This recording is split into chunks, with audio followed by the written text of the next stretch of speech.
राजस्थान के रण में धर्म की छौंक नहीं लगाई गई है, बल्कि तड़का लगाकर उसकी महक से फिजा को महका दिया गया है। नमस्कार, स्वागत है आप सभी का। आपके साथ मैं हूं स्वप्निल। कई सालों से रिवायत रही है, चुनावों में श्री राम का मुद्दा ना आए तो लगता ही नहीं कि देश में चुनाव आए हों। आज बीजेपी ने प्रदेश में कांग्रेस पर इस मुद्दे को लेकर सबसे बड़ा हमला बोला।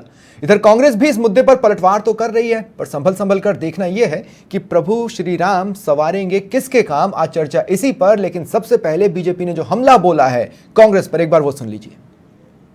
जिस प्रकार से आज हिंदुओं के साथ एक द्वैंग दर्जे के नागरिक के रूप में व्यवहार कांग्रेस की सरकार कर रही है, ये चिंता का विषय है। मैं कल परसों देख रहा था कि प्रियंका गांधी कहीं यज्ञ कर रही थी। चुनाव आते ही यज्ञशाला पहुंचते हैं, चुनाव आते ही मंदिरों से इनकी यात्राएं शुरू होती है और चुनाव समाप्त होते ही राम कौन है, राम का अस्तित्व नहीं है, राम किस कमरे में जन्म हुए थे, राम के जन्म का प्रमाण पत्र लाओ, इनका यह नाटक शुरू हो जाता है। शायद प्रियंका जी ने कहा था कि उनकी मां ने या दादी जी ने उन्हें गायत्री मंत्र सिखाया है। और मेरे साथ जो गेस्ट जुड़ रहे हैं, आपको इंट्रोड्यूस करवा देता हूं। कांग्रेस का प्रतिनिधित्व कर रहे हैं भीमराज जाखड़ जी, बीजेपी का प्रतिनिधित्व कर रहे हैं लक्ष्मीकांत पारीक जी, और राजनीतिक विश्लेषक है राधेश्याम भारती जी। आप सभी का स्वागत है समाचार प्लस पर। मैं लक्ष्मीकांत जी आपसे दरअसल शुरुआत करना चाहता हूं, चूंकि प्रभु श्री राम की बात हो रही है, हिंदुत्व की बात हो रही है, इसलिए शास्त्रों का एक सूत्र है वो मैं यहाँ पर बताना चाहता हूँ। प्रत्यक्षम किम प्रमाणम। अगर प्रत्यक्ष को प्रमाण की जरूरत नहीं है तो आपको हर जनसभा में और हर प्रेस वार्ता में श्री राम के मुद्दे पर कांग्रेस को घेरने की जरूरत क्यों पड़ रही है? मैं आपके माध्यम से दर्शकों को राम राम, मेरा राम राम पहुंचा देना चाहता हूँ कि सब दर्शकों को मेरा राम राम। ठीक है, राम का मुद्दा हम नहीं बनाते। राम हमारी आस्था का प्रतीक है, राम हमारे स्वाभिमान का प्रतीक है, राम इस देश का स्वाभिमान का प्रतीक है।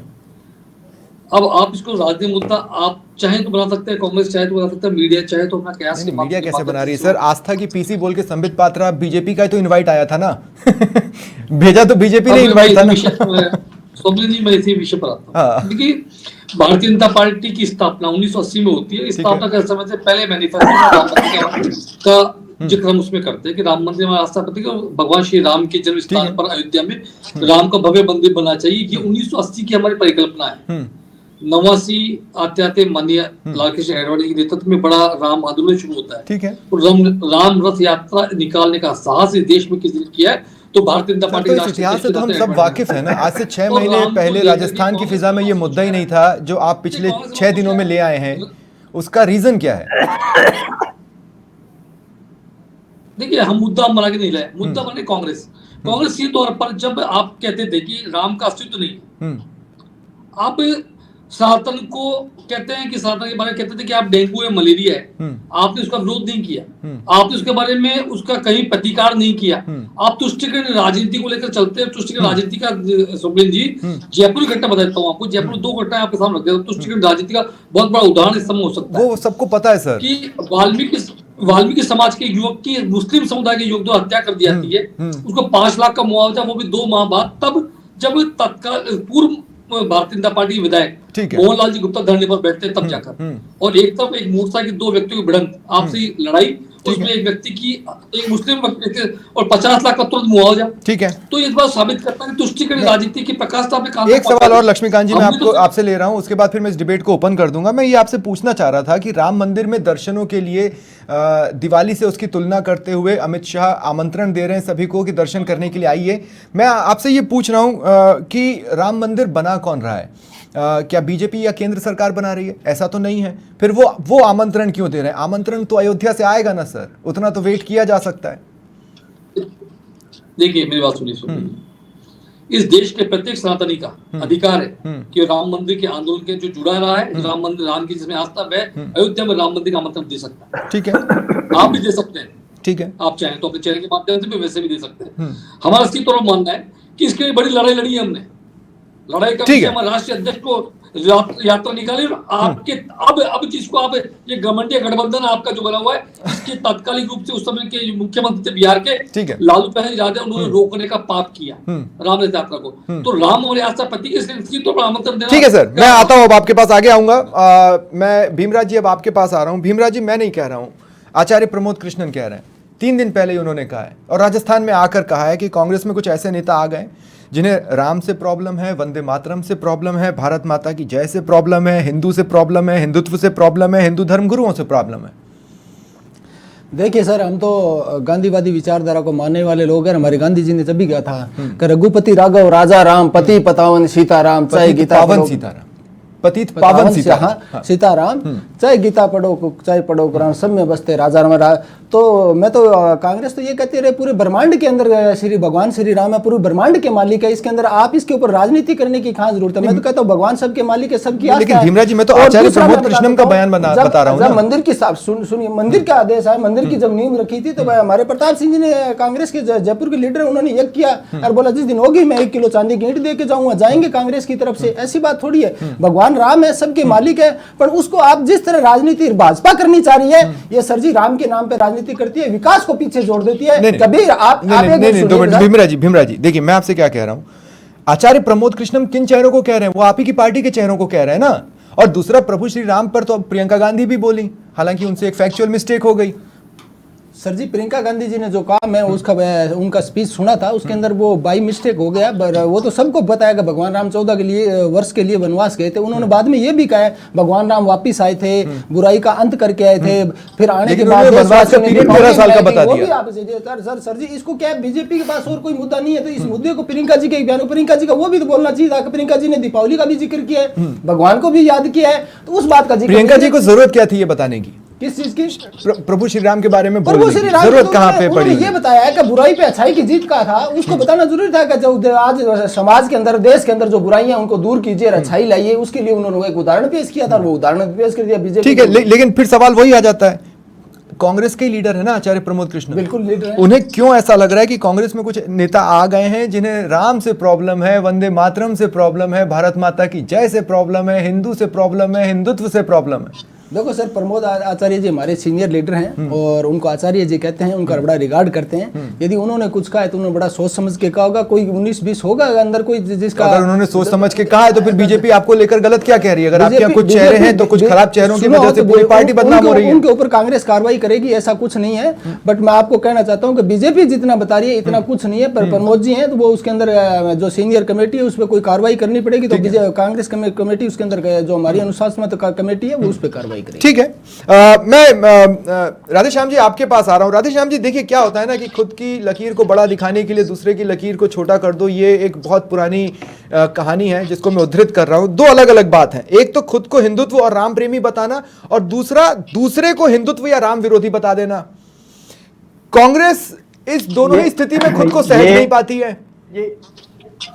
स्वप्निल जी देखिए, ये इसमें बड़ी भारी कूटनीति है। राजस्थान में भारतीय जनता पार्टी ने एक भी किसी जो है मुस्लिम को टिकट नहीं दिया, ठीक है। लेकिन दूसरी तरफ देखिए, बसपा जो है आज उसकी बी टीम के रूप में काम कर रही है। तो बसपा, बीजेपी की नीति है कि बसपा में जो जीत करके आएंगे बसपा को मुस्लिम वोट दे देंगे, और जो है तो उससे क्या है कि जो कांग्रेस को वोट नहीं देंगे, यानी वहां काउंटर के रूप में बसपा के कैंडिडेट कई जगह खड़े किए हैं, वो जो है बसपा को वोट देंगे, वो बसपा के फिर आखिर कहाँ जाएंगे, वो बीजेपी में जाकर के मिल जाएंगे। अच्छा, हाँ। तो वो ये दोहरा खेल खेल रही है, आप देखिए, और उधर से जो है हिंदू भावनाओं को भड़का रही है। अब आप बताइए कि क्या राम जो है कॉपीराइट करने की चीज है क्या? वो ऐसा सनातन सत्य है, वो ऐसे चिरंतन जो है व्यक्तित्व जो है उनको हम मानते हैं, जिनका न कोई आदि है न कोई अंत है, वो पूरे ब्रह्मांड के स्वामी है। बताइए नहीं, लेकिन इसके बावजूद भी क्या ये इंटरेस्टिंग नहीं है कि हर चुनावों में कांग्रेस को ये मुद्दा असहज कर जाता है? देखिए, असहज इसलिए करता है ना कि कांग्रेस की जो है रणनीति कमजोर पड़ जाती है। अब कल भी वो बंधु नाराज हो रहे थे, मैं बार बार कह रहा था कि कांग्रेस कहीं ना कहीं काउंटर नहीं कर पा रही है। अब कहने को तो राहुल गांधी देखे जातिगत जनसंख्या की बात बार बार में कर रहे हैं, वो क्या कर रहे हैं, वो भी यही तो कर रहे हैं कि भाई 50% आबादी जो है वो जो है गरीब तबके की है, अल्प वो SC की है, ST की है, दलितों की है, ये कह रहे हैं हम जो है राजस्थान में 50% से ज्यादा जो है हम सरकार बनाएंगे तो जनगणना कराएंगे जातीय हिसाब से। नहीं, लेकिन राधेश्याम जी, मैं आपको काउंटर कर रहा हूं, मैं आपको काउंटर इस बात से कर रहा हूं कि अगर मान लीजिए कांग्रेस की ओर से जवाब आना था और सक्षम जवाब आना था तो वो 3 ही चेहरे दे सकते थे, एक प्रियंका गांधी, दूसरा अशोक गहलोत, तीसरा मल्लिकार्जुन खड़गे। प्रियंका गांधी ने मोर्चा संभाला और प्रभु श्री राम पर बोला, लेकिन उन्होंने वनवास की जो अवधि है उसको 14 की जगह 13, अब मैं मान सकता हूं मानवीय भूल हो सकती है, लेकिन या तो इस पिच पर आने ही नहीं था, आना था तो तैयारी से आना था। देखिए कई बार वो ऐसी गलतियां होती हैं, कल जैसे मैंने राहुल गांधी के लिए कहा और फिर जो है राहुल गांधी के बाद पे प्रदीप चतुर्वेदी को कितना गुस्सा आया, कितना अमूमन इनके नेताओं से ये गलतियां हो जाती हैं। पूरा होमवर्क करके आना चाहिए, बिल्कुल पब्लिक मीटिंग में कुछ भी हम बोलते हैं तो वो पूरा ऑथेंटिक बोला जाना चाहिए। और आप बताइए कि पहली क्लास के बच्चे को भी आप पूछेंगे तो उसको पता है कि 14 साल का वनवास हुआ था राम जी को। तो अब आप बताइए, अब ऐसी बातें जो है उनको, इतने बड़े जो लीडर हैं उनको कैसे उनसे बातें ये स्लिप हो जाती हैं, क्यों याद नहीं रहता है, ये अपने आप में एक आश्चर्य की बात है। अब जब वो स्टार प्रचारक के रूप में आते हैं पब्लिक के बीच में तो निश्चित रूप से देखिए ये इतनी गहराई से जानकारी होनी चाहिए, अपने शास्त्रों की जानकारी भी होनी चाहिए। ठीक है, जो है हम अपनी परंपराओं की, विचारधाराओं की, हमारी मान्यताओं की, ठीक है राधेश्याम जी, मैं आगे आपके पास आता हूं। एक बार फिर लक्ष्मीकांत जी मैं आपके पास आना चाहता हूं। लक्ष्मीकांत जी, मेरा सवाल देखिए बहुत सीधा सा रहेगा। जो भी आपको लगता है कि हिंदुत्व विरोधी है या प्रभु श्री राम का विरोधी है, वो तो आपके लिए दुश्मन है। देखिए पहले तो मैं आपको बता दूं कि राम का विरोधी इस देश में है तो निश्चित रूप से हमारा तो विरोधी है। तो नरेश अग्रवाल आपकी पार्टी में क्यों है? देखिए नरेश अग्रवाल ने विचारधारा को आत्मसात किया, इसके भारतीय जनता पार्टी शामिल हुए। अच्छा, उन्होंने विचारधाराओं की बात की है तो विचारधारा के साथ तो आपने माफ कर दिया राज्यसभा में उन्होंने जो बयान दिया था या जो बोला था उसके लिए? मुझे घेरने का प्रयास जो आप कर रहे हैं मैं अब आपको बताता हूँ, मुझे घेरने का बिल्कुल संपूर्ण रूप से प्रयास कर, लेकिन मेरी बात सुन ले पहले। अच्छा, कि बिल्कुल आत्मसात उन्होंने आत्मसात किया है ना, ठीक है। तो इसलिए क्या कि विचारधारा आत्मसात होता है पार्टी में आता है तो व्यक्ति को हमारी विचारधारा को आत्मसात किया है, उन्होंने अपनी विचारधारा आत्मसात किया, उन्होंने जय श्री राम के साथ हमारे जय घोष के साथ आत्मसात किया है, पहली बात। अब आप कांग्रेस के प्रवक्ता और मैं माननीय एनालिस्ट साहब भी बोल रहे थे, भीमराज जी, बड़ा एक छोटा सा स्पष्ट करता हूँ। रघुपति राजा राम की आपने बात तो कर दी, लेकिन आपके पूर्व प्रधानमंत्री मनमोहन सिंह जी कार्यकाल में जब राम को आपने काल्पनिक बताया तो आपकी जय श्री राम वाली बात कहाँ चली गई? क्योंकि प्रियंका गांधी जी की परवरिश सनातन में नहीं हुई, इसलिए उन्हें पता भी नहीं था कि पांडव 13 वर्ष के लिए वनवास गए थे, भगवान श्री राम 14 वर्ष के लिए वनवास गए थे। ये उनकी जानकारी नहीं थी। ठीक है, जानकारी तब होती है जब व्यक्ति का विकास उसके धर्म और आस्था के साथ होता है। लेकिन लक्ष्मीकांत जी, मैं आपको घेरने की कोशिश नहीं कर रहा हूं, लेकिन फिर भी मैं समझने की कोशिश कर रहा हूं। मैं आपके जो आपका पॉइंट ऑफ स्टैंड है मैं उसको समझने की कोशिश कर रहा हूं। नरेश अग्रवाल जी ने रीति नीति को आत्मसात कर लिया तो जो भी उन्होंने राज्यसभा में कहा उसके लिए आप लोगों ने माफ कर दिया है, लेकिन प्रभु श्री राम के प्रति अपनी भक्ति अगर कांग्रेस के लीडर्स दिखाते हैं तो इसमें फिर गलत क्या है? आत्मसात करने की कोशिश का एक रास्ता होता है, कभी ना कभी पूरी तरह आत्मसात कर लेंगे। आपको विश्वास क्यों नहीं है? प्रभु श्री राम की भक्ति करने का अधिकार देश के 125 करोड़ नागरिकों को, वे हिंदू है, मुस्लिम, सिख है, ईसाई, सबको है। हमारे प्रश्न यहाँ पर खड़ा नहीं होता। हमारा प्रश्न सीधे तौर पर ये खड़ा होता है कि आज कांग्रेस के प्रवक्ता यहाँ पर कह रहे हैं आचार्य प्रमोद कृष्ण जी के बारे में अनुशासनात्मक कार्रवाई होगी। मुझे लगता है कि वो उन्हें मैं चुनौती देता हूँ इस आपके चैनल के माध्यम से कि आचार्य प्रमोद कृष्ण पर वे कार्रवाई करवा के दिखवाएं। नहीं, वो आचार्य प्रमोद कृष्णम पर कार्रवाई की बात नहीं कर रहे हैं, वो कह रहे हैं कि आचार्य प्रमोद कृष्णम जिन चेहरों को बता रहे हैं उन चेहरों पर कार्रवाई होगी अगर सही पाया जाता है तो। उन चेहरों पर कार्रवाई कर जांच करवा ले, पहली बात। दूसरी बात मैं कह रहा हूँ कि मेरा ये प्रश्न यहाँ पर बिल्कुल भी नहीं है। मैं कांग्रेस के प्रवक्ताओं से आग्रह करता हूँ कि वे कहें कि सोनिया जी की संरक्षण वाली मनमोहन जी सरकार ने गलत एफिडेविट कोर्ट में दिया, और वे कहें कि कांग्रेस ने तत्कालिक रूप से जब भारतीय जनता पार्टी की सरकारों को राम मंदिर आंदोलन के अंदर जिस प्रकार राष्ट्र शासन लगाकर भंग करने का काम किया वह पाप था। वे कहें कि राम मंदिर के आंदोलन में हजारों लोगों की जो हत्याएं हुई थी वह मुलायम सिंह के द्वारा किया गया पाप था।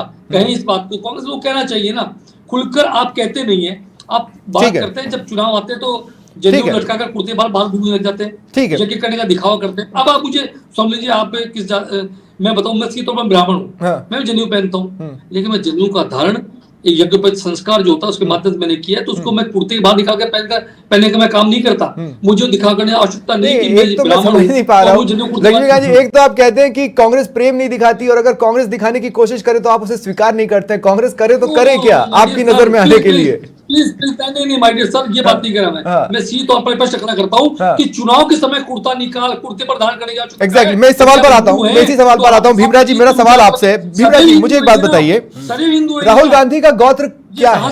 ये इस देश को तब पता चला जब 4-5 साल पहले चुनावों के टाइम पे राहुल गांधी अजमेर आए, पुष्कर में गए, और वहां से उन्होंने बताया कि मेरा गोत्र ये है। किसी ने पूछा नहीं था, हो सकता है बीजेपी ने पूछा हो। ऐसा ही हर हर महादेव का नारा वो लगाते हैं, ये बांसवाड़ा में पता चला। और तीसरा ये कि प्रियंका गांधी हवन करती हैं, उसकी तस्वीरें आप बैकग्राउंड स्कोर के साथ, एक बैकग्राउंड म्यूजिक के साथ, आपने गायत्री मंत्र का इस्तेमाल किया, म्यूजिक वाला उठाया, और उसके साथ आप ट्वीट करते हैं। इन सबकी जरूरत आपको चुनावों के टाइम पे ही पड़ी, पिछली बार भी, इस बार भी। देखो सर, भगवान सबके मालिक है, पूरे ब्रह्मांड के मालिक हैं, और मैंने पहले भी कहा था। और रही बात सर जी कब लगाने की, जाने की, सर जी ये कि लोकतांत्रिक देश है सर, कोई भी आदमी कहीं मंदिर, मस्जिद, गुरुद्वारा, चर्च में जा सकता है, इसके लिए कोई पाबंदी थोड़ी है। बीजेपी तो सिर्फ इसका कारण इसलिए उठाना चाह रही है सर जी, इनके पास विकास के कोई मुद्दे नहीं है। जब राम बुराई को खत्म करके अच्छाई, राम की विचारधारा को तो मानिए, आप विचारधारा को तो ये मानते नहीं है, राम का मुद्दा लेके ये चलते हैं। मैं कहना चाहता हूँ शिक्षा, बेरोजगारी, आप मेरे व्यापार, इस पे चर्चा नहीं करेंगे, महिलाओं सुरक्षा पे चर्चा नहीं करेंगे, उस मुद्दे पे बात नहीं करेंगे। मणिपुर के अंदर महिलाएं देखिए, वो राम के विचार, बीजेपी का जो सवाल है, काम करने वाले लोगों की, बीजेपी का जो सवाल है वही मेरा सवाल है। मैं आपसे क्या पूछ रहा हूँ, सुनिए, मैं भी आपको बताता हूँ, मैं भी आपको बताता हूँ, सिर्फ इनका 2 मिनट सुनिए। भीमराज जी देखिए, मैं आपको बताता हूँ, लक्ष्मीकांत जी, राधेश्याम जी और भीमराज जी, आप तीनों नहीं जानते कि मैं एक हफ्ते में कितनी बार मंदिर जाता हूं। करेक्ट, मुझे कभी दिखाने की जरूरत भी नहीं पड़ी कि मैं मंदिर जाता हूं या नहीं जाता हूं, ठीक है। लेकिन आप मंदिर जाते हैं, ये दिखाने की आपको जरूरत पड़ी, क्यों? सर जी मंदिर जाना, दिखाना, ये अपना अपना स्टाइल होता है सर जी। मंदिर गए हैं, भगवान के दर्शन कर लिए, और यदि फेसबुक ट्वीट पे फोटो लगा दी पार्टी। सर मैं ये कह रहा हूँ, आप मुझसे मेरा गोत्र पूछिए, मेरी मर्जी में बताऊंगा या नहीं बताऊंगा। राहुल गांधी क्यों बताया? मैं नास्तिक आदमी हूँ, मैं गोत्र की बात नहीं करता, मैं जाति। तो राहुल गांधी ने क्यों बताया?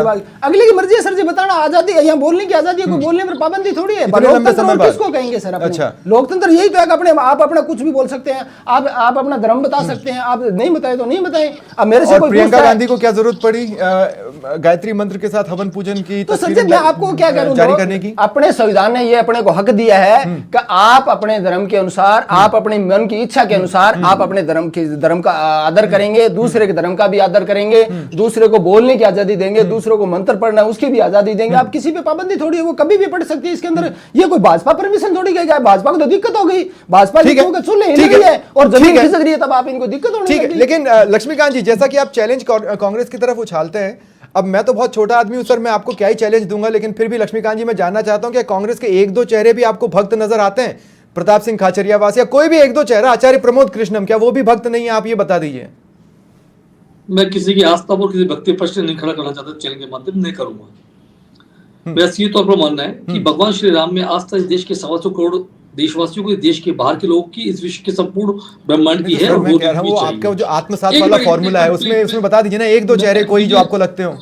मुझे ध्यान नहीं है, मैं इनके बारे में कोई टिप्पणी नहीं करना चाहता इस टाइम पर बैठकर कि माने प्रताप सिंह खाचरियावास की, मैं कह रहा हूं राम जी की पूजा। लक्ष्मीकांत जी पूरे ब्रह्मांड के मालिक है, भारत के नहीं है। 125 करोड़ की बात कर रहे हो, यही तो राजनीति है ना सर। हम कह रहे हैं कि पूरे ब्रह्मांड के मालिक है, इनको ध्यान ही नहीं, आप पूरी तैयारी करके आते हैं ना, आपको पता नहीं है। ठीक है, भगवान तो जब ठीक है, बाद में ठीक है। मैं सिर्फ एक चीज यहाँ पे अपने दर्शकों को और बताना चाहता हूँ कि जिन तस्वीरों को हम अपने टीवी स्क्रीन पर दिखा रहे हैं, बस 2 सेकंड राधेश्याम जी, मैं आपके पास आ रहा हूं इस सवाल के साथ कि क्या ये एजेंडा, यानी ये जो राजस्थान के अग्निपथ के लिए धर्मपथ का रास्ता चुना गया है, ये राजस्थान में क्या कभी इतिहास में फ्रूटफुल रहा है? अगर नहीं रहा है तो क्या इस बार रह सकता है? अगर नहीं रहेगा तो क्यों, और रहेगा तो क्यों? देखिए स्वप्निल जी, ये बड़े दुर्भाग्य की बात है कि राजनीति करने के लिए धर्म को आगे लाया जाए, उसका अवलंबन लिया जाए। ये सबसे बड़ी दुर्भाग्य की बात है, क्योंकि धर्म जो है वो धारण करने की चीज है। जो मनुष्य जिन चीजों को धारण कर सकता है वही धर्म है, इसके इतर कोई धर्म नहीं है। आप किसी चीज को मानते नहीं, आप किसी मान्यता को मानते नहीं, आप किसी नहीं तो क्या इस मुद्दे ने कभी किसी भी चुनाव में, विधानसभा या लोकसभा चुनाव में, राजस्थान में ऊपर नीचे किया है समीकरण? तो धर्म तो देखिए निजी है, वो असार्वजनिक है ही नहीं। और जो लोग इसको सार्वजनिक करके राजनीति करना चाहते हैं, देखिए कहीं ना कहीं आम जन को उससे नुकसान होता है। आम जन के जो है मुद्दे वो पीछे चले जाते हैं और धर्म के नाम पर रोटियां सेक करके लोग पार चले जाते हैं, फिर कहीं दिखाई नहीं देते हैं। आपको याद नहीं है क्या, अभी पारिक साहब कह रहे थे, लाल कृष्ण आडवाणी का उदाहरण दिया। लाल कृष्ण आडवाणी ने कहा था कि मेरे जीवन का वो सबसे ज्यादा दुखद दिन था जिस दिन बाबरी मस्जिद का ढांचा गिराया गया, मैं रोया उस दिन, वो मेरे लिए सबसे दुखद दिन था, ऐसा खुद उन्होंने कहा है। लेकिन देखिए आप, कांग्रेस की सबसे बड़ी कमजोरी ये है कि इनके प्रवक्ता देखिए डिफेंड नहीं कर पाते, उन तथ्यों को याद नहीं रखते हैं, उनको यहाँ उद्धृत नहीं करते हैं। इसलिए फिर जो है देखिए भारतीय जनता पार्टी जिस तरह के आरोप लगाती है, अभी पीछे बनवासी और उस पर बड़ा बवाल हुआ था, लेकिन कांग्रेस की तरफ से एक भी युक्त उसका जवाब नहीं आया। यानी कहीं ना कहीं देखिए आप, भारतीय जनता पार्टी धार्मिक संवेदनाओं को उभार करके अपना मतलब सिद्ध कर लेती है और इसमें वो माहिर है, इसमें कोई दो राय नहीं है। उनके वक्ता जो है वो इसमें इतने प्रखर हैं, उनके नेता इतने प्रखर हैं, देखिए इसमें तो अपन जो है किसी को जुटला नहीं सकते हैं। ठीक है, कांग्रेस उसमें पूरी तरह जो है डिफेंड नहीं कर पाती, बस यही कमजोरी है। अन्यथा कभी कभी पतंगबाजी के दौरान होता है ना कि रस्सी नजर नहीं आती और पाँव में उलझ जाती है और इंसान लड़खड़ा कर गिर जाता है। नहीं है जो राम में आप ही का उठाया मुद्दा है लक्ष्मीकांत जी, इसलिए मैं क्लोजिंग से पहले आपके पास इस सवाल के साथ आ रहा हूँ। मुझे सिंसियरली बताइए, अच्छे खासे वार चल रहे थे, आपको कांग्रेस की गारंटियों पर भरोसा नहीं था, आपको कांग्रेस के वादों पर भरोसा नहीं था, आपने कांग्रेस शासनकाल में हुए तमाम बातों को जोर शोर से उठाया, लेकिन सुर्खियां धर्म वाली बन रही हैं। क्या ये आपकी रणनीति का हिस्सा है? आपको इसकी जरूरत आखिर पड़ी क्यों गई? अगर सब कुछ इतना दमदार था तो फिर एक अपना ब्रह्मास्त्र निकालने की जरूरत क्यों पड़ी? ब्रह्मास्त्र तो तब निकाला जाता है ना जब हार सामने लग रही हो और लड़ना हो। देखिए, सबसे बात, आप देखा चुनाव मुद्दा नहीं, निश्चित रूप से चुनाव के मुद्दे हैं। चुनाव का सबसे बड़ा मुद्दा, मेरे फाजिल दोस्त मेरे कांग्रेस के दोस्त बता रहे थे यहाँ पर कि महिलाओं का मुद्दा देंगे। निश्चित रूप से महिलाओं का बड़ा मुद्दा है। महिलाओं की अस्मिता के साथ जिस तरह खिलवाड़ वर्तमान की सरकार के समय हुआ है, तो बोलिए ना, मणिपुर पे क्यों नहीं बोल रहे? जब महिलाओं को आप जंतर मंतर पे घसीट रहे थे, क्यों नहीं बोल रहे आप लोग? आपके नेता का एक भी बयान बताइए ना। मणिपुर में नगर महिलाओं को घसीटा जा रहा है, आप उसके बोलते नहीं हो। कैसे आप विरोध कैसे आप किसानों के रेपिस्टों का स्वागत कर रहे हो? आपको शिक्षा का, स्वास्थ्य का, किसानों का आपको वो नहीं दिखेगा, पर आपकी